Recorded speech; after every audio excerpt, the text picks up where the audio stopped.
Okay, ಈಗ ನಾವು ಕಂಪ್ಯೂಟರಲ್ಲಿ solid ಸಾಫ್ಟ್ವೇರಲ್ಲಿ ಹೇಗೆ ಮಾಡೋದು ಅಂತ ನೋಡುವ. ನಾನು ನಿಮಗೆ ಈಗ ಹೇಳಿಕೊಟ್ಟ ಸಮ್ ಅದೇ ಇಲ್ಲಿ ಉಂಟು. ಇದು ಪ್ರಾಬ್ಲಮನ್ನು ನೀವು ಆಲ್ರೆಡಿ ಶೀಟಲ್ಲಿ ಮಾಡಿರಬೇಕು, ನಿಮ್ಮ ಎಕ್ಸಾಮಲ್ಲಿ ಕೂಡ ಅಷ್ಟೇ. ಸೊ ಇದರದ್ದು 2D ಡಯಾಗ್ರಾಮನ್ನು ಮಾಡಿ, ಅಂದರೆ ಆರ್ಥೋಗ್ರಾಫಿಕ್ ವ್ಯೂಸನ್ನು ಮಾಡಿದ ನಂತರ ಸೊ ಅದೇ ಡಯಾಗ್ರಾಮ್ ಇದನ್ನು ನೀವು ಇದರಲ್ಲಿ ಸಾಲಿಡ್ ಎಡ್ಜಲ್ಲಿ ಮಾಡಲಿಕ್ಕೆ ಸಿಗ್ತದೆ. ಸಾಲಿಡ್ ಎಡ್ಜಲ್ಲಿ ಅದನ್ನು ಹೇಗೆ ಮಾಡೋದು ಅಂತ ಹೇಳಿಕೊಡ್ತೇನೆ. ಫಸ್ಟ್ ಸಾಫ್ಟ್ವೇರನ್ನು ಓಪನ್ ಮಾಡಬೇಕು. ನಿಮ್ಮ ಡೆಸ್ಕ್ಟಾಪಲ್ಲಿ ಎಲ್ಲಿ ಸಾಫ್ಟ್ವೇರ್ ಉಂಟು ಅಂತ ಕರೆಕ್ಟಾಗಿ ಹುಡುಕೊಂಡು ಈ ಸಾಫ್ಟ್ವೇರನ್ನು ಡಬಲ್ ಕ್ಲಿಕ್ ಮಾಡಿ ಓಪನ್ ಮಾಡಬೇಕು. ನೆಕ್ಸ್ಟ್ ಇಲ್ಲಿ ಕ್ರಿಯೇಟ್ ಡ್ರಾಯಿಂಗ್ ಅಂತ ಉಂಟು. ಇಲ್ಲಿ ಕ್ರಿಯೇಟ್ ಅಂತ ಹೋಗಿ ಕ್ರಿಯೇಟ್ ಅಂಡರಲ್ಲಿ ಡ್ರಾಯಿಂಗ್ ಮಾಡ್ಕೊಳ್ಬೇಕು. ಸೊ ಡ್ರಾಯಿಂಗನ್ನು ನಾವು ಕರೆಕ್ಟಾಗಿ ಈ ರೀತಿ ಶೀಟ್ ಬರ್ತದೆ ನಿಮಗೆ. ಸೊ ಈ ರೀತಿ ಶೀಟ್ ಬಂದಾಗ ನಾನು ಕರೆಕ್ಟಾಗಿ ಇದನ್ನು ನನ್ನ ವ್ಯೂಗೆ ತಕ್ಕಾಗಿ ಇಲ್ಲಿ ಒಂದು ಫಿಟ್ ಅಂತ ಆಪ್ಷನ್ ಉಂಟು. ಸೊ ಈ ಫಿಟ್ ಆಪ್ಷನನ್ನು ಕ್ಲಿಕ್ ಮಾಡ್ತೇನೆ. ಆಗ ನನ್ನ ಶೀಟ್ ನನಗೆ ನನ್ನ ಫುಲ್ ಪಿಕ್ಚರ್ ಆಗಿ ಡೆಸ್ಕ್ಟಾಪ್ ಮಾನಿಟರಲ್ಲಿ ಕ್ಲಿಯರಾಗಿ ಕಾಣ್ತದೆ. ಸೊ ಈ ಡೆಸ್ಕ್ಟಾಪನ್ನು ನಾನು ಕರೆಕ್ಟಾಗಿ ನಾವು ಹೇಗೆ ನಮ್ಮ ಶೀಟಲ್ಲಿ ಮಾಡ್ತಾ ಬಂದಿದ್ದೇವೆ ಅದೇ ರೀತಿ ಸಿಂಬಲ್ಸನ್ನು ಯೂಸ್ ಮಾಡಿಕೊಂಡು ಇಲ್ಲಿ ಮಾಡ್ತೇವೆ. ಸೊ ಇಲ್ಲಿ ಇರೋದು ಲೈನ್ ಸಿಂಬಲ್ ನನಗೆ ಬೇಕಾಗ್ತದೆ. ಸೊ ಲೈನ್ ಸಿಂಬಲ್ ಬೇಕಾಗಬೇಕಾದ್ರೆ ನನಗೆ ಇದರದ್ದು ಥಿಕ್ನೆಸ್ ಕೂಡ ನೆನಪಿರಬೇಕು. ನಾನು XY ಲೈನಿದು ಥಿಕ್ನೆಸ್ಸನ್ನು 0.15 ಅಂತ ನಿಮಗೆ ಹೇಳಿದ್ದೆ, ನಿಮಗೆ ನೆನಪುಂಟಾ? ಸೊ ಅದನ್ನು ಕರೆಕ್ಟಾಗಿ ನೆನಪಿಟ್ಕೊಂಡು 0.15 ಅಂತ ನಾನು ಥಿಕ್ನೆಸ್ ಹಾಕ್ತೇನೆ. ಸೊ ಆ ಥಿಕ್ನೆಸ್ ಅಂತ ತಗೊಂಡು ನಾನು XY ಲೈನನ್ನು ಸ್ಟ್ರೈಟಾಗಿ ಡ್ರಾಯಿಂಗ್ ಮಾಡ್ತೇನೆ. ಇಲ್ಲಿಗೆ ಸ್ಟ್ರೈಟಾಗಿ ಮಾಡಬೇಕು ಕರೆಕ್ಟಾಗಿ. ಇಲ್ಲಿ ಸಿಂಬಲ್ ನಿಮಗೆ ಒಂದು ಕಾಣ್ತಾ ಉಂಟು, ಸ್ಟ್ರೈಟ್ ಲೈನ್ ಉಂಟು ಅಂತ. ಸೊ ಅದನ್ನು ಕರೆಕ್ಟಾಗಿ ಮಾಡಬೇಕು. ಸೊ ಅದಾದ ನಂತರ ಇಲ್ಲಿ ರೈಟ್ ಕ್ಲಿಕ್ ಮಾಡಿ. ಅದನ್ನು ಫಸ್ಟ್ ಇದರದ್ದು ಲೆಫ್ಟ್ ಕ್ಲಿಕ್ ಮಾಡಿದಾಗ ನಿಮಗೆ ಲೈನ್ ಕ್ರಿಯೇಟ್ ಆಗ್ತದೆ, ಮತ್ತು ಪುನಃ ರೈಟ್ ಕ್ಲಿಕ್ ಮಾಡಿದರೆ ಅದು ಲೈನ್ ಹೋಗ್ತದೆ. ಸೊ ಲೈನ್ ಹೋದ ನಂತರ ಅದರದ್ದು ಲೆಂತ್ ಅಂತ ಬೇಕಾಗಿಲ್ಲ, ನಿಮಗೆ ಎಷ್ಟು ಬೇಕಷ್ಟು ಲೆಂತನ್ನು ಎಳೆದುಕೊಳ್ಬೋದು. ಸೊ ಮೇಕ್ ಶೋರ್ ಇಲ್ಲಿಂದ ಜಾಸ್ತಿ ಫುಲ್ ಎಂಡ್ವರೆಗೆ ಎಳಿಬಾರ್ದು, ಮತ್ತು ತುಂಬ ಚಿಕ್ಕದಾಗಿ ಕೂಡ ಎಳಿಬಾರ್ದು. ಸೊ XY ಲೈನ್ ಆದ ನಂತರ ನಾನು ಇದರದ್ದು X', Y' ಲೈನ್, ಯಾಕೆಂದರೆ ನನಗೆ ರೈಟ್ ವ್ಯೂ ಕೂಡ ಮಾಡಿ ಕೇಳಿದ್ದಾರೆ.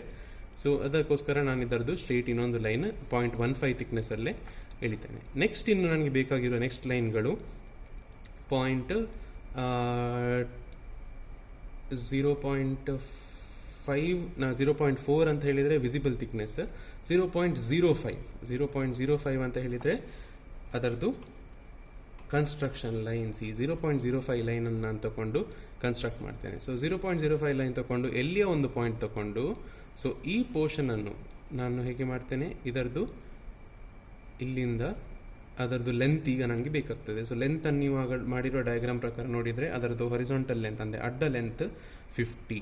ಕರೆಕ್ಟಾಗಿ ನೋಡ್ಕೊಳ್ಳಿ, ನಿಮ್ಮ ಕಣ್ಣು ಮುಂದೆ ಆ ಡಯಾಗ್ರಾಮ್ ಇರಲಿ. ಸೊ 50 mm ಲೆಂತ್ ತಗೊಳ್ತೇನೆ ಇಲ್ಲಿಂದ ಇಲ್ಲಿಗೆ. ಸೊ ಇದು ನಿಮಗೆ ಕಾಣ್ತಿರುವ ಹಾಗೆ ತುಂಬ ಚಿಕ್ಕದಾಗಿ ಕಾಣ್ತಾ ಉಂಟು. ಸೊ ಅದನ್ನು ನೀವು ಕರೆಕ್ಟಾಗಿ ಝೂಮ್ ಮಾಡ್ಕೊಂಡು ಮಾಡಿ, ಯಾಕೆಂತ ಹೇಳಿದರೆ ಚಿಕ್ಕದಾಗಿ ಕಾಣುವಾಗ ನಮಗೆ ಮಾಡಲಿಕ್ಕೆ ಸ್ವಲ್ಪ ಕಷ್ಟ ಆಗ್ತದೆ. ಸೊ ಅದಾದ ನಂತರ ಇಲ್ಲಿಂದ ಸೊ ಈಗ ನೀವು ಲೈನ್ ಮಾಡಿರೋದು ನಿಮಗೆ ಇಲ್ಲಿ ಕಾಣೋದಿಲ್ಲ, ಬಟ್ ಹೀಗೆ ಇಲ್ಲಿ ಸಿಂಬಲ್ ಕಾಣ್ತಾ ಉಂಟು. ಸೊ ಈ ಸಿಂಬಲನ್ನು ನಿಮಗೆ ಲೈನ್ ಎಲ್ಲಿ ಬರ್ತದೆ, ಯಾವ ಪೋರ್ಷನಲ್ಲಿ ಉಂಟು ಅಂತ ನಿಮಗೆ ಕಾಣ್ತದೆ. ಈ ಲೈನ್ ಈಗ ನಿಮಗೆ ರೆಡ್ ಹೈಲೈಟ್ ಆಗ್ತದೆ ನೀವು ಮಾಡುವಾಗ. ಸೊ ರೆಡ್ ಹೈಲೈಟ್ ಆದ ಲೈನ್ ಇದು ಸ್ಟಾರ್ಟಿಂಗ್ ಪಾಯಿಂಟ್ ತಗೊಳ್ಳಿ. ಇದು ಪಾಯಿಂಟ್, ಇದು ಪಿನ್ ಅಂತ ಕಾಣ್ತಾ ಉಂಟು ಸಿಂಬಲ್. ಈ ಪಿನ್ ಸಿಂಬಲನ್ನು ಸೊ ಇಲ್ಲಿ ನಿಮಗೆ ಕಾಣ್ಬೋದು. ಈ ಸಿಂಬಲ್ ನಿಮಗೆ ತುಂಬ ಇಂಪಾರ್ಟೆಂಟ್. ಆ ಪಿನ್ ಸಿಂಬಲ್ ಉಂಟಲ್ಲ, ಸೊ ಅದು ಪಿನ್ ಸಿಂಬಲ್ ನಿಮಗೆ ತುಂಬ ಇಂಪಾರ್ಟೆಂಟ್. ಸೊ ಆ ಪಿನ್ ಸಿಂಬಲನ್ನು ಕರೆಕ್ಟಾಗಿ ನೆನಪಿಟ್ಕೊಂಡು ಸೊ ಆ ಎಂಡ್ ಪಾಯಿಂಟಿಂದ ನೀವು ನಿಮಗೆ ಹೈಟ್ ತಗೊಳ್ಬೇಕು. The height is 33. ಸೊ 33 ಹೈಟಿಂದ ಇಲ್ಲಿ ಜಾಯಿನ್ ಮಾಡ್ಕೊಳ್ಳಿ. ಸೊ ನೆಕ್ಸ್ಟ್ ಇದರದ್ದು ಲೆಂತ್ ಇಲ್ಲಿಂದ ಸೊ ಇಲ್ಲಿಂದ ಇಲ್ಲಿಗೆ ಎಷ್ಟು ಉಂಟು ಅಂತ. ಸೊ ಇಲ್ಲಿಂದ ಇಲ್ಲಿಗೆ ನಮ್ಮ ಡಯಾಗ್ರಾಮನ್ನು ನೋಡಿದಾಗ ನಮಗೆ ಕಾಣ್ತಾ ಇರೋದು 12. ಸೊ 12 ತಗೊಳ್ಳಿ. ಸೊ 12 ಆದ ನಂತರ ಇಲ್ಲಿಂದ ಬಿಟ್ಟು ನಾನು ಡ್ರಾಯಿಂಗ್ ಮಾಡಿದ್ದಾಗ ಕೂಡ ಈ ಎಂಡ್ ಪಾಯಿಂಟ್ ಇದು, ಈ ಪಿನ್ನಿಂದ ವಾಪಸ್ ಹೈಟ್ ಅದರದ್ದು ನಮ್ಮ ಡಯಾಗ್ರಾಮನ್ನು ನೋಡಿ ವಾಪಸ್ ನೋಡಬೇಕು. 18 is the height. So 18 height ಬರ್ತದೆ. ಸೊ ಈ 18 ಹೈಟಿಂದ ನನಗೆ ವಾಪಸ್ ಪುನಃ ಇಲ್ಲಿ ಅಡ್ಡ ಲೆಂತ್ ಉಂಟು. ಅಡ್ಡ ಲೆಂತ್ 12 ಅಡ್ಡ ಲೆಂತ್ 12ಇಂದ ಇಲ್ಲಿಗೆ ಪುನಃ ವಾಪಸ್ ಜಾಯಿನ್ ಮಾಡ್ಕೊಳ್ಳೋದು. ಸೊ ಇದು ನನ್ನದು ಫ್ರಂಟ್ ವ್ಯೂವಿದು ಒಂದು ಔಟ್ಲೈನ್. ಈ ಫ್ರಂಟ್ ವ್ಯೂವಿದು ಔಟ್ಲೈನ್ ಕಂಪ್ಲೀಟ್ ಆಯಿತು.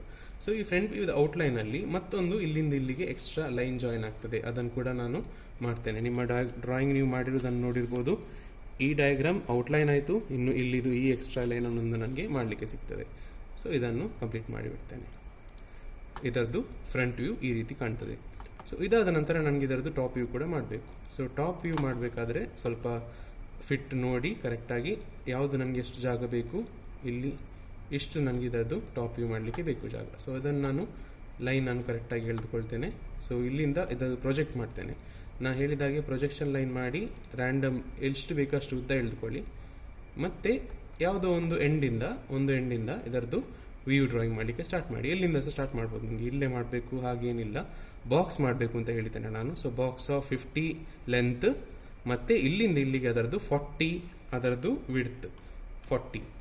ಸೊ 40 ಅಂತ ವಿಡ್ತ್ ಮಾಡಿ ಹೀಗೆ ಒಂದು ಬಾಕ್ಸನ್ನು ನಾನು ಕವರ್ ಅಪ್ ಮಾಡ್ತೇನೆ. ಸೊ ಇದು ಬಾಕ್ಸ್, ಇದರದ್ದು ಔಟ್ಲೈನ್, ಈ ಟಾಪ್ ವ್ಯೂದು ಔಟ್ಲೈನ್ ರೆಡಿ ಆಯಿತು.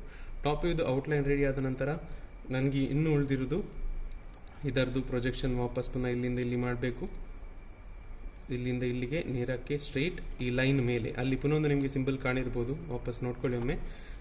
ಇಲ್ಲಿ ರಿವರ್ಸ್ ಬ್ಯಾಕ್ ಹೋಗ್ಬೇಕಂತ ಹೇಳಿದರೆ ಇಲ್ಲಿ ಸಿಂಬಲ್ ಉಂಟು ಅಂಡು. ಸೊ ಇದನ್ನು ಮಾಡಿದಾಗ ಬ್ಯಾಕ್ ಹೋಗ್ತದೆ. ಸೊ ಮತ್ತೆ ಈ ಪೋರ್ಷನ್, ಈ ಗುಂಡು ಪಿನ್ ಅಂತ ಸಿಂಬಲ್ ಇರುವ ಅಲ್ಲಿಂದ ಮತ್ತು ಇಲ್ಲಿ ಈ ಸಿಂಬಲ್ ಕೂಡ ನಿಮ್ಗೆ ಇಂಪಾರ್ಟೆಂಟ್. ಯಾಕೆಂತ ಹೇಳಿದರೆ ಇಲ್ಲಿವರೆಗೆ ಬಿಟ್ಟರೆ ನಿಮ್ಮ ಲೈನ್ ಇನ್ಕಂಪ್ಲೀಟ್ ಇರ್ತದೆ. ಸೊ ಅದರ ಬದಲಾಗಿ ನೀವು ಫುಲ್ ಆ ಲೈನ್ ಲೆಂತ್ವರೆಗೆ ನೀವು ಅದನ್ನು ಎಳಿಬೇಕಾಗ್ತದೆ. ಈ ಪೋರ್ಷನಿಂದ ಫುಲ್ ಈ ಥರ ಸಿಂಬಲ್ ಬರುವ ತನಕ, ಅಂದರೆ ನೀವು ಮಾಡ್ತಿರುವ ಲೈನ್ ಆ ಲೈನಿನ ಮೇಲೆ ಒಂದು ಪಾಯಿಂಟ್ಗಳಲ್ಲಿ ಬೀಳ್ತಾ ಉಂಟು ಅಂತ. ಸೊ ಅದನ್ನು ನೆನಪಿಟ್ಕೊಂಡು ಕರೆಕ್ಟಾಗಿ ಆ ಲೈನ್ ಮೇಲೆ ಅದನ್ನು ಡ್ರಾಪ್ ಮಾಡಿ. ಸೊ ಈ ಲೈನ್ ಮೇಲೆ ಅದರ ಪ್ರೊಜೆಕ್ಷನ್ ಲೈನ್ ಡ್ರಾಪ್ ಮಾಡಿದ ನಂತರ ಇನ್ನೊಂದು ಲೈನ್ ಉಂಟು ಈ ಪೋರ್ಷನ್, ಇದರದ್ದು ಪ್ರೊಜೆಕ್ಷನ್ ಲೈನ್ ಕೂಡ ಹಾಗೆಯೇ ಡ್ರಾಪ್ ಮಾಡಿ. ಸೊ ಇಲ್ಲಿಂದ ನೆಕ್ಸ್ಟ್ ಇನ್ನು ಉಳಿದಿರುವುದು ನಮಗೆ ಇಲ್ಲಿಂದ ಒಂದು ಪಾಯಿಂಟ್ ಉಂಟು ಔಟ್ಲೈನ್ ಲೈನ್. ಸೊ ಈ ಔಟ್ಲೈನ್ ಲೈನ್ ಇದು ಲೆಂತ್ 6 ಅಂತ ನಮಗೆ ಡಯಾಗ್ರಾಮಲ್ಲಿ ಕೊಟ್ಟಿದ್ದಾರೆ. 6 ಮತ್ತು ಈ 6ಇಂದ ನಾನು ಅಡ್ಡ ಲೆಂತ್ ಎಳಿತೇನೆ ಈ ಪಾಯಿಂಟ್ವರೆಗೆ. ಸೊ ಇದಿಷ್ಟು ನನ್ನ ಟಾಪ್ ವ್ಯೂ ಕೂಡ ಕಂಪ್ಲೀಟ್ ಆಯಿತು. ಸೊ ನೆಕ್ಸ್ಟ್ ನಾವು ರೈಟ್ ವ್ಯೂ ಹೋಗುವ ಮುಂಚೆ ನಾನು ಸೆಲೆಕ್ಟ್ ಮಾಡುವ ಕೆಲವು ಲೈನ್ಸ್ಗಳನ್ನು ನಾವು ಡಾರ್ಕ್ ಮಾಡ್ತಾ ಬರುವ. ನಿಮಗೆ ಬೇಕಾದ್ರೆ ಅದರ ಮೇಲೆ ಇನ್ನೊಂದು ಲೈನ್ ಕೂಡ ಡ್ರಾಯಿಂಗ್ ಮಾಡ್ತಾ ಹೋಗ್ಬೋದು, ಬಟ್ ನಾನು ಇದನ್ನು ಪ್ರಿಫರ್ ಮಾಡ್ತೇನೆ. ಸೊ ಏನು ಮಾಡ್ತೇನೆ ಅಂತ ಹೇಳಿದರೆ ಇದರದೀಗ ನನಗೆ ವಿಸಿಬಲ್ ಇರುವಂಥ ಲೈನ್ಗಳು, ಎಡ್ಜಸ್ಗಳು ಯಾವುದೆಲ್ಲ ಉಂಟು ಅದನ್ನು ನಾನು ಡಾರ್ಕ್ ಮಾಡ್ತಾ ಬರ್ತೇನೆ. ಡಾರ್ಕ್ ಅಂತ ಹೇಳಿದರೆ 0.4 ಅಥವಾ 0.5 ಡಾರ್ಕ್ ಮಾಡಿ.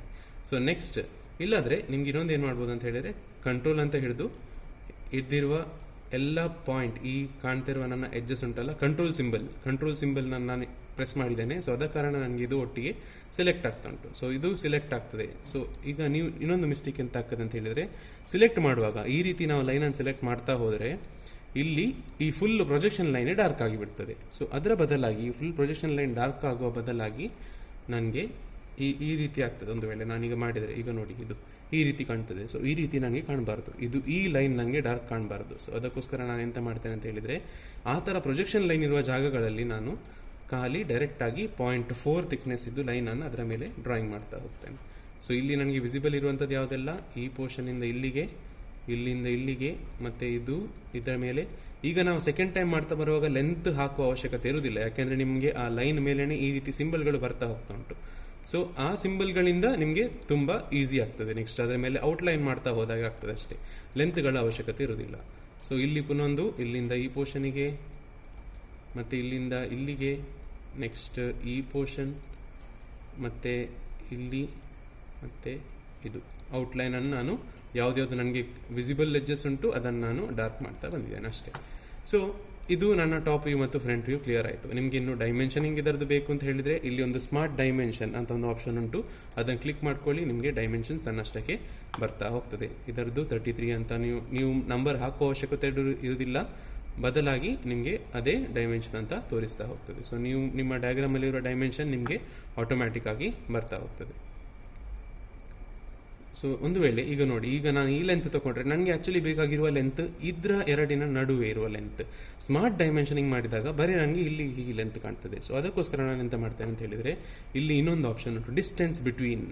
ಡೈಮೆನ್ಷನ್ ಡಿಸ್ಟೆನ್ಸ್ ಬಿಟ್ವೀನ್ ಅಂದರೆ ಏನರ್ಥ ಅಂದರೆ ಎರಡು ಲೈನ್ಗಳ ಮಧ್ಯ ಇರುವ ಅಂತರ. ಸೊ ಈ ಎರಡು ಲೈನ್ಗಳ ಮಧ್ಯ ಅಂತರ ಎಷ್ಟುಂಟು, ಇದೊಂದು ಲೈನನ್ನು ಸೆಲೆಕ್ಟ್ ಮಾಡ್ತೇನೆ, ಇದು ಲೈನನ್ನು ಸೆಲೆಕ್ಟ್ ಮಾಡ್ತೇನೆ. ಆಗ ನನಗೆ ಇದರ ನಡುವಿನ ಅಂತರ 50. ಸೊ ಇದು ನನಗೆ ಕ್ಲೀನಿಗೆ ಗೊತ್ತಾಗ್ತದೆ. ಸೊ ಡೈಮೆನ್ಷನಿಂಗ್ ಮಾಡುವಾಗ ಕರೆಕ್ಟಾಗಿ ನೆನಪಿಟ್ಕೊಳ್ಳಿ ನಿಮಗೆ ಯಾವುದು ಬರಬೇಕು ಅಂತ. ಮತ್ತು ಇನ್ನೊಂದು ಸಜೆಷನ್, ನಿಮ್ಮ ಡಯಾಗ್ರಾಮ್ ನೀಟ್ ಕಾಣಬೇಕಂತ ಹೇಳಿದರೆ ಎಲ್ಲ ಡೈಮೆನ್ಷನನ್ನು ಒಂದು ಲೈನಲ್ಲಿ ತಂದು ನಿಲ್ಲಿಸಿ. ಒಂದನ್ನು ದೂರ, ಒಂದನ್ನು ಹತ್ತಿರ ಹಾಗೆ ಮಾಡಬೇಡಿ. ಎಲ್ಲ ಲೈನನ್ನು ಕೂಡ ಕರೆಕ್ಟಾಗಿ ಆದಷ್ಟು ಒಂದೇ ರೀತಿಯಲ್ಲಿ ಕಾಣುವ ಹಾಗೆ ನೋಡ್ಕೊಳ್ಳಿ. ಸೊ ಇದು ಮತ್ತೆ ಇನ್ನೊಂದು ಸ್ಮಾರ್ಟ್ ಡೈಮೆನ್ಷನ್ ನನಗೆ ಇಲ್ಲಿದೊಂದು ಬೇಕಾಗ್ತದೆ. ಸೊ ಇದು ಸೈಡ್ ಇದೊಂದು, ಯಾವ್ದು ನಿಮಗೆ ಡೈಮೆನ್ಷನಿಂಗ್ ತೋರಿಸ್ಲಿಕ್ಕೆ ಆಗ್ತದೆ ಅದನ್ನು ನೀವು ತೋರಿಸ್ತಾ ಬನ್ನಿ. ನಿಮಗೆ ಒಂದು ವೇಳೆ ಒಂದು ಸ್ಮಾರ್ಟ್ ಡೈಮೆನ್ಷನಲ್ಲಿ ಆಗೋದಿಲ್ಲ ಅಂತ ಹೇಳಿದರೆ ಈ ರೀತಿ ಎಂಡ್ ಡೈಮೆನ್ಷನ್ ಕೂಡ ತಗೊಂಡು ಮಾಡ್ಬೋದು ಹೀಗೆ. ಸೊ ಈ ಸ್ಮಾರ್ಟ್ ಡೈಮೆನ್ಷನ್ಗಿಂತ ಹೆಚ್ಚಿನ ಟೈಮ್ ನಮಗೆ ಈ ಡಿಸ್ಟೆನ್ಸ್ ಬಿಟ್ವೀನ್ ಕೂಡ ಯೂಸ್ಫುಲ್ ಇರ್ತದೆ.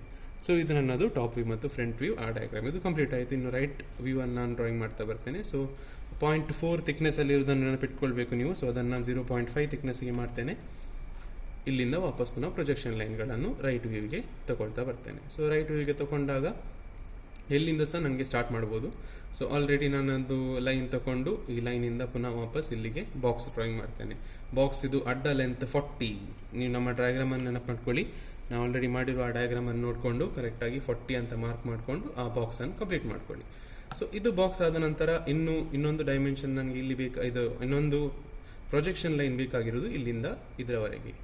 ಸೊ ಈ ರೀತಿ ನಿಮಗೆ ಒಮ್ಮೊಮ್ಮೆ ಏನಾಗ್ತದೆ ಅಂತ ಹೇಳಿದರೆ, ಯಾವುದೋ ಒಂದು ಮಿಡ್ ಪಾಯಿಂಟ್ ಅಂತ ಬರ್ತದೆ. ಮಿಡ್ ಪಾಯಿಂಟ್ ಬಂದಾಗ ನಿಮ್ಗೆ ಏನಾಗ್ತದೆ, ನಿಮ್ಗೆ ಕಾಣ್ಬೋದು ಇಲ್ಲಿ ಒಂದು ಸಿಂಬಲ್ ಉಂಟು, ಇದು ಸಿಂಬಲ್, ಇಲ್ಲಿ ಒಂದು ಸಿಂಬಲ್ ಕಾಣ್ತಾ ಉಂಟಲ್ಲ, ಅದು ಮಿಡ್ ಪಾಯಿಂಟ್ ಸಿಂಬಲ್. ಸೊ ಹಾಗೆ ಬರುವಾಗ ಈ ಲೈನ್ ಉಂಟಲ್ವಾ, ಅದು ಸ್ಟ್ರೇಟ್ ಬರೋದಿಲ್ಲ. ಅಂದರೆ ಇದು ಸಿಂಬಲ್ ನಿಮಗೆ ಸ್ಟ್ರೇಟ್, ಹೀಗೆ ಕೆಳಗಡೆ ಸ್ವಲ್ಪ ಮೂವ್ಮೆಂಟ್ ಆದಾಗ ಸ್ಟ್ರೇಟ್ ಇಲ್ಲ, ಅದು ಇಲ್ಲಿಗ ಮಿಡ್ ಪಾಯಿಂಟಿಗೆ ಜಾಯ್ನ್ ಆಗ್ತಾ ಉಂಟು. ಸೊ ನಾನೇನು ಮಾಡ್ತೇನೆ ಅಂತ ಹೇಳಿದರೆ, ಇದನ್ನು ಸ್ಟ್ರೇಟ್ ನನಗೆ ಲೈನ್ ಬರೋದು ಇಂಪಾರ್ಟೆಂಟ್. ಸೊ ಅದಕ್ಕೋಸ್ಕರ ನಾನು ಸ್ಟ್ರೇಟ್ ಅಂತ ಕ್ಲಿಕ್ ಮಾಡ್ತೇನೆ. ಸೊ ಕ್ಲಿಕ್ ಮಾಡಿದ ನಂತರ ಆ ಸ್ಟ್ರೈಟ್ ಲೈನನ್ನು ಕ್ಲಿಕ್ ಮಾಡಿದ ನಂತರ ನನಗೆ ಎಕ್ಸ್ಟ್ರಾ ಬೇಡದಿರುವ ಲೈನನ್ನು ನಾನು ಟ್ರಿಮ್ ಮಾಡ್ಬೋದು. ಸೊ ಇಲ್ಲಿ ಟ್ರಿಮ್ಮಿಂಗ್ ಅಂತ ಒಂದು ಆಪ್ಷನ್ ಉಂಟು. ಸೊ ಆ ಆಪ್ಷನನ್ನು ಸೆಲೆಕ್ಟ್ ಮಾಡ್ಕೊಳ್ಳಿ, ಇದೆರಡನ್ನು ಟ್ರಿಮ್ ಮಾಡ್ಕೊಳ್ಳಿ. ಅವಶ್ಯಕತೆ ಇಲ್ಲ ಈ ಲೈನ್ಗಳನ್ನು, ಅದು ಇದ್ರೂ ಕೂಡ ತೊಂದರೆ ಇಲ್ಲ, ಅದು ಇಲ್ಲದಿದ್ದರೆ ನಿಮ್ಮ ಡಯಾಗ್ರಾಮ್ ಸ್ವಲ್ಪ ನೀಟ್ ಕಾಣ್ತದೆ ಅಷ್ಟೇ. ಸೊ ಇದನ್ನು ನೀವು ಈ ಪೋರ್ಷನನ್ನು ಡ್ರಾಯಿಂಗ್ ಮಾಡಿದ ನಂತರ ಇನ್ನೂ ನನಗೆ ಕೂಡ ಕೆಲವು ಡೈಮೆನ್ಷನಿಂಗ್ ಕೆಲವು ಬಾಕಿ ಉಂಟು. ಸೊ ಇದರ ನಡುವಿನ ಲೈನ್, ಸೊ ಈಗ ನೋಡಿ ಮತ್ತೆ ಈ ಮಿಡ್ ಪಾಯಿಂಟ್ ಅನ್ನೋದು ಒಂದು ನಿಮಗೆ ಟ್ರಬಲ್ ಕೊಡ್ತಾ ಉಂಟು, ತೊಂದರೆ ಮಾಡ್ತಾ ಉಂಟು ಮಿಡ್ ಪಾಯಿಂಟ್ ಇದು. ಸೊ ನಾನೇನು ಮಾಡ್ತೇನೆ, ಈ ಪೋರ್ಷನನ್ನು ನಾನು ಕರೆಕ್ಟಾಗಿ ಝೂಮ್ ಮಾಡ್ಕೊಳ್ತೇನೆ. ನನಗೆ ಬೇಕಾಗಿರೋದು ಲೈನ್ ಇದರ ಮತ್ತು ಇದರ ನಡುವಿನ ಒಟ್ಟಿಗಿರುವಂಥದ್ದು. ಈಗ ನೋಡಿ ನಿಮಗೆ ಕಾಣ್ತದೆ, ಈ ಎರಡು ಲೈನ್ ರೆಡ್ ಆಗಿರ್ತದೆ. ಸೊ ನಿಮಗೆ ಮೋಸ್ಟ್ಲಿ ವಿಡಿಯೋದಲ್ಲಿ ಕರೆಕ್ಟಾಗಿ ಕಾಣ್ತಾ ಇಲ್ಲ. ಸೊ ಇದು ಮತ್ತು ಇದನ್ನು ಮಾಡುವಾಗ ಎರಡು ಲೈನ್ ನನಗೆ ಸಿಲೆಕ್ಟ್ ಆದಾಗ ಅದು ರೆಡ್ ಆಗ್ತದೆ. ಸೊ ಆ ರೆಡ್ ಪೋರ್ಷನಿಂದ ನಾನು ಲೆಂತ್ ತಗೊಳ್ಬೇಕು. ಅಲ್ಲಿ ಹೇಳಿದ್ದಾರೆ ನನಗೆ ಲೆಂತ್ ಅದರದ್ದು 6 ಉಂಟು ಅಂತ. ಡಯಾಗ್ರಾಮ್ ನೋಡ್ಕೊಳ್ಳಿ, 6 ನಾನು ಅಲ್ಲಿಂದ ಅಲ್ಲಿಗೆ ಕ್ಲಿಯರ್ ಅಪ್ ಮಾಡ್ಕೊಳ್ತೇನೆ. ಸೊ 6 ನಾನು ತೆಗೆದು ಈ ಪೋರ್ಷನ್ಗೆ ಜಾಯಿನ್ ಮಾಡ್ತೇನೆ. ಸೊ ಇದು ನನ್ನದು right view. Almost outline complete ಆಯಿತು. ಸೊ ವಾಪಸ್ ಪುನಃ ನಾನು ಫಿಟ್ ಮಾಡ್ಕೊಳ್ತೇನೆ. ಫಿಟ್ಗಿಂತ ಜಸ್ಟ್ ಇಷ್ಟನ್ನು ನಾನು ಕರೆಕ್ಟ್ ಝೂಮ್ ಮಾಡ್ಕೊಳ್ತೇನೆ. ವಾಪಸ್ ಈಗ ಯಾವ್ದು ಡಾರ್ಕ್ ಮಾಡಬೇಕು ಅದನ್ನು ಡಾರ್ಕ್ ಮಾಡ್ತಾ ಹೋಗ್ತೇನೆ. ಸೊ ಡಾರ್ಕ್ ಅಂತ ಹೇಳಿದರೆ 0.4 ಥಿಕ್ನೆಸ್. ಸೊ 0.4 ಅನ್ನು ನಾನು ಔಟ್ಲೈನ್ಸ್ ರೀತಿ ಇದನ್ನು ಮಾಡ್ತಾ ಹೋಗ್ತೇನೆ. ಪ್ರತಿಯೊಂದನ್ನು ಫಸ್ಟ್ ಬಾಕ್ಸನ್ನು ಮಾಡ್ತೇನೆ, ಆದ ನಂತರ ಇಲ್ಲಿ ನಾನು ಎಕ್ಸ್ಟ್ರಾ ಮಾಡಿರೋ ಲೈನ್ಸ್. ಸೊ ಇಲ್ಲಿ ನಿಮಗೆ ಈ ಮಿಡ್ ಪಾಯಿಂಟ್ ಇದ್ದ ಕಾರಣ ನಿಮಗೆ ಒಂದು ರೀತಿ ಪ್ರಾಬ್ಲಮ್ ಕೊಡ್ತಾ ಉಂಟು. ಸೊ ಅದನ್ನು ನಾನು ವಾಪಸ್ ಪುನಃ ಎಕ್ಸ್ಟೆಂಡ್ ಮಾಡ್ತೇನೆ. ಸೊ ಎಕ್ಸ್ಟೆಂಡ್ ಮಾಡಿ ಅದನ್ನು ಟ್ರಿಮ್ ಔಟ್ ಮಾಡ್ತೇನೆ. ಇಲ್ಲಿ ಟ್ರಿಮ್ ಔಟ್ ಆಪ್ಷನ್ ಅಂತ ಬರ್ತದೆ. ಸೊ ಅದನ್ನು ಟ್ರಿಮ್ ಔಟ್ ಮಾಡಿ, ಇಲ್ಲಿ ಫಸ್ಟ್ ಟ್ರಿಮ್ ಮಾಡಿ, ಮತ್ತೆ ಬೇಕಾದರೆ ಆ ಪ್ರೊಜೆಕ್ಷನ್ ಲೈನ್ಗೆ ಜಾಸ್ತಿ ಅಷ್ಟು ಇಂಪಾರ್ಟೆಂಟ್ ಬೀಳುವುದಿಲ್ಲ. ಒಂದು ವೇಳೆ ಬೇಕಂತ ಹೇಳಿದರೆ ಮತ್ತೆ ಹಾಕ್ಕೊಳ್ಬೋದು. ಸೊ ಈಗ ನಾನು ಡಾರ್ಕ್ ಮಾಡ್ತಿರೋ ಲೈನನ್ನು ನಾವು ತಗೊಳ್ಳುವ. ಟ್ರಿಮ್ ಮಾಡಿದ ಆಪ್ಷನ್, ಇಲ್ಲಿ ಕರೆಕ್ಟಾಗಿ ಲೈನ್ ಯಾವುದು ಬೀಳ್ತದೆ ಅದರದ್ದು ಲೈನ್ ಪಾಯಿಂಟನ್ನು ತಗೊಂಡು ಮಾಡಬೇಕು ಇಲ್ಲಿ. ಸೊ ಇದು ಕೂಡ ಡಾರ್ಕ್ ಲೈನ್. ಸೊ ಇಲ್ಲಿಂದ ಇಲ್ಲಿವರೆಗೆ. ಸೊ ಇದಿಷ್ಟು ಡಾರ್ಕ್. ನಿಮಗೆ ಇನ್ನೂ ಸಹ ಕರೆಕ್ಟಾಗಿ ಝೂಮ್ ಮಾಡಿ ನೋಡಿದಾಗ ಇಲ್ಲಿ ಒಂದು ನಿಮಗೆ ಪ್ರಾಬ್ಲಮ್ ಕಾಣ್ಬೋದು. ಇಲ್ಲಿ ಫುಲ್ ಡಾರ್ಕ್ ಆಗಲಿಲ್ಲ. ಸೊ ಈ ಪೋರ್ಷನನ್ನು ಕರೆಕ್ಟಾಗಿ ನೀವು ಡಾರ್ಕ್ ಮಾಡ್ಕೊಳ್ಬೇಕು. ಇದು ಡಾರ್ಕ್ ಮಾಡಬೇಕು ಇಲ್ಲಿಂದ ಇಲ್ಲಿಗೆ. ಸೊ ಒಮ್ಮೊಮ್ಮೆ ಆ ರೀತಿ ಮಿಸ್ಟೇಕ್ಸ್ ಇರ್ತದೆ. ಸೊ ಅದನ್ನು ಫೈಂಡ್ ಔಟ್ ಮಾಡೋಕ್ಕೆ ಟ್ರೈ ಮಾಡ್ತಾರೆ ಅವರು. ಸೊ ಕರೆಕ್ಟಾಗಿ ನೀವು ನಿಮ್ಮ ಡಯಾಗ್ರಾಮನ್ನು ಮಾಡ್ಕೊಳ್ಬೇಕು, ನೀವೇ ಕರೆಕ್ಟಾಗಿ ಜಡ್ಜ್ ಮಾಡ್ಕೊಳ್ಬೇಕು. ಸೊ ಇದಿಷ್ಟಾದ ನಂತರ ಡೈಮೆನ್ಷನ್ ಆ್ಯಕ್ಚುಲಿ ನಿಮಗೆ ಇಷ್ಟಲ್ಲಿ ತೋರಿಸಿದರೆ ಸಾಕು. ಒಂದು ವೇಳೆ ಯಾವುದಾದ್ರು ಡೈಮೆನ್ಷನ್ ಉಳಿದು ಹೋಗಿದರೆ ಸೊ ಅದನ್ನು ಮಾತ್ರ ನಿಮಗೆ ಕ್ಲಿಯರಾಗಿ ಈ ಡೈಮೆನ್ಷನಲ್ಲಿ ತೋರಿಸಿಬಿಡಿ. 33 ಆಲ್ರೆಡಿ ಉಂಟು, ಅಲ್ಲಿ ತೊಂದರೆ ಇಲ್ಲ. ಇದು 40 ಕೂಡ ಉಂಟು. ಬೇರೆ ಯಾವುದು ಡೈಮೆನ್ಷನ್ ಉಳಿದು ಹೋಗಲಿಲ್ಲ. ಸೊ ಎಲ್ಲ ಡೈಮೆನ್ಷನ್ ಕ್ಲಿಯರ್ ಅಪ್ ಮಾಡಿ. ಸೊ ಈ ರೀತಿ ನಿಮ್ಮದು ಡಯಾಗ್ರಾಮನ್ನು ಇದು ಮಾಡಿ. ಸೊ ಮತ್ತೆ ಇಲ್ಲಿ ನೀವು ಔಟ್ಪುಟ್ ತೋರಿಸ್ಬೇಕಂತ ಹೇಳಿದರೆ ಅಲ್ಲಿರುವ ಲೆಕ್ಚರನ್ನು ಕರೆದು ನಿಮ್ಮ ಔಟ್ಪುಟ್ ಡಯಾಗ್ರಾಮನ್ನು ತೋರಿಸಿ, ಮತ್ತು ನೀವು ಮಾಡಿರುವ ಈ ಶೀಟ್ ಇದು ಸಿಗ್ನೇಚರ್ ಆಗಿರ್ತದೆ. ಸೊ ಅದನ್ನು ಅವರಿಗೆ ತೋರಿಸಿದಾಗ ನಿಮ್ಮ ಕಂಪ್ಲೀಟ್ ಒಂದು ಕೊಟ್ಟಿರೋ ಕ್ವಶನ್ ಕ್ಯಾಡ್ ಡ್ರಾಯಿಂಗ್ ಮತ್ತು ಪ್ಲಸ್ ನಿಮ್ಮ ನಾರ್ಮಲ್ ಮ್ಯಾನ್ಯುವಲ್ ಸ್ಕೆಚ್ ಕೂಡ ಕಂಪ್ಲೀಟ್ ಆಗಿರ್ತದೆ. ಸೊ ಇದೊಂದು ಸಮ್ ನಿಮಗೆ ಕಂಪ್ಲೀಟ್ ಐಡಿಯಾ ಕೊಟ್ಟಿದ್ದೇನೆ. ಈ ಆರ್ಥೋಗ್ರಫಿ ಪ್ರೊಜೆಕ್ಷನ್ ಅಂದರೆ 3D ಮಾಡೆಲ್ ಕೊಟ್ಟಾಗ ಅದರದ್ದು 2D ವ್ಯೂಸ್ ಅಂದರೆ ಪ್ರಿನ್ಸಿಪಲ್ ವ್ಯೂಸನ್ನು ಹೇಗೆ ಮಾಡೋದು ಅಂತ ಇದರದ್ದು ಸಮ್ಸನ್ನು ಹೇಳಿಕೊಟ್ಟೆ. ಸೊ ಇನ್ನು ನೆಕ್ಸ್ಟ್ ನಾವು ಪೋರ್ಷನ್ಸನ್ನು ಕಂಟಿನ್ಯೂ ಮಾಡುವ. ಆರ್ಥೋಗ್ರಾಫಿಕ್ ಆಯಿತು, ಇನ್ನು ಐಸೋಮೆಟ್ರಿಕ್ ಪ್ರೊಜೆಕ್ಷನ್ಸ್. ಸೊ ಆ ಐಸೋಮೆಟ್ರಿಕ್ ಪ್ರೊಜೆಕ್ಷನಲ್ಲಿ ಏನು ಮಾಡ್ತಾರೆ ಅಂತ ಹೇಳಿದರೆ, ನಿಮಗೆ 2D ವ್ಯೂಸ್ಗಳನ್ನು ಕೊಟ್ಟಿರ್ತಾರೆ. ಈ ರೀತಿ ನಿಮ್ಮ ಹತ್ರ ಆಲ್ರೆಡಿ ಈ ಥರ ಸಮ್ಸ್ಗಳಿರ್ಬೋದು. ಸೊ ಈ ಸಮ್ಸ್ಗಳನ್ನು ತಗೊಂಡು ಸೊ ಇದನ್ನು ನಾನು 3D ಮಾಡಲಿಂಗ್ ಮಾಡೋದು. 3D ಅಂತ ಹೇಳಿದರೆ ಐಸೋಮೆಟ್ರಿಕ್ ಮಾಡಲಿಂಗ್ ಅನ್ನು ಮಾಡೋದು ಹೇಗೆ ಕಾಣ್ತದೆ ಅಂತ. ಸೊ ಅದನ್ನು ಯೂಸ್ ಮಾಡಿಕೊಂಡು ನಾನು ಮಾಡೋದನ್ನು ನಿಮಗೆ ನೆಕ್ಸ್ಟ್ ವಿಡಿಯೋದಲ್ಲಿ ಹೇಳಿಕೊಡ್ತೇನೆ. ಇಷ್ಟನ್ನು ನೀವು ಕರೆಕ್ಟಾಗಿ ಓದ್ಕೊಂಡು ಪ್ರಿಪೇರ್ ಆಗ್ತಾಯಿರಿ. ಮತ್ತು ನಾನು ನಿಮಗೆ ಕೆಲವು ಕಳಿಸುವ PDF ಗಳನ್ನು ಕರೆಕ್ಟಾಗಿ ವರ್ಕೌಟ್ ಮಾಡಿ ರಿವೈಸ್ ಮಾಡಿ ಪ್ರಿಪೇರ್ ಆಗಿರಿ. Okay, all the best.